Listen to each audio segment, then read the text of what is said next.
ఉన్నారు. ముందుగా సత్యమూర్తి గారు నేను చెప్పిన వివరాలన్నీ వింటే మీకేమనిపించింది? అంటే మీరు అది కూడా మీరే చెప్పారు, చాలా అసహ్యంగా ఉంది. అంటే నాకు తోచిన పదం అదే, అంతకంటే పెద్ద పదాలు ఏమైనా ఉండొచ్చు కదా. అంటే భక్తులు, వెంకటేశ్వర స్వామి భక్తులే కాదు, భక్తులు కాని వాళ్ళు కూడా అసహించుకునే రీతిలో జరిగింది ఈ కుంభకోణం. అంటే భక్తి ఉండటం వేరు, ఆ భక్తిని ప్రదర్శించటం వేరు, అసలు భక్తి లేకుండా వ్యవహరించటం వేరు. వీళ్ళు భక్తి అనేది లేకుండా ముసుగేసుకొని నామాలు పెట్టుకొని చేసిన మోసం ఇది. మీరు చెప్పిన నిబంధనలతో పాటు ఇంకొక దారుణమైన ఒక ఇది కూడా చేంజ్ చేశారు.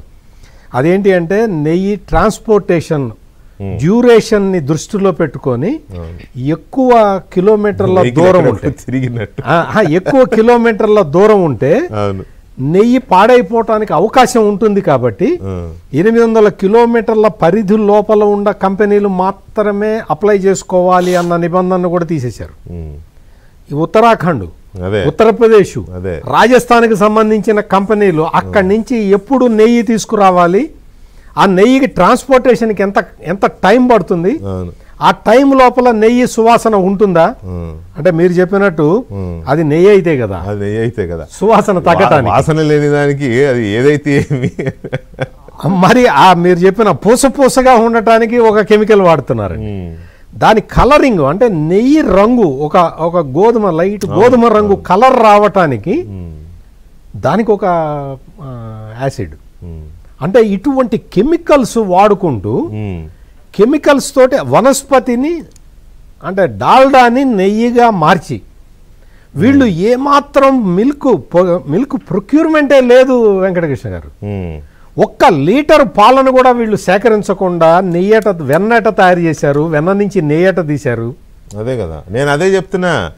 ఇప్పటి వరకు మనం కల్తీ నెయ్యి అంటే కొంత నెయ్యిలో ఇంకా వేరే చేశారు అనుకుంటున్నాం.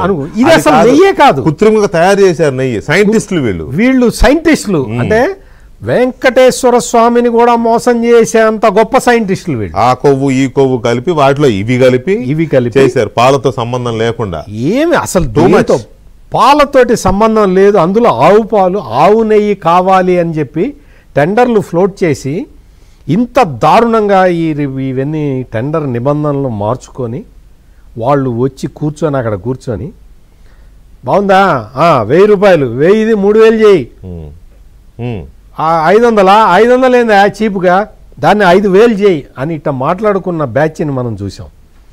మినిమం భక్తి కూడా లేకుండా, అంటే కనీసం వెంకటేశ్వర స్వామి అంటే భక్తి లేకపోయినా భయం అన్నా ఉంటుంది. నాకు ఆశ్చర్యం ఏంటంటే సుబ్బారెడ్డి గారికి ఆ ఇమేజ్ ఉంది, కొంచెం భక్తి అవి ఉంటాయని. మరి ఆయన టైంలో ఆయనకు తెలిసి జరిగింది అంటున్నారు సంథింగ్.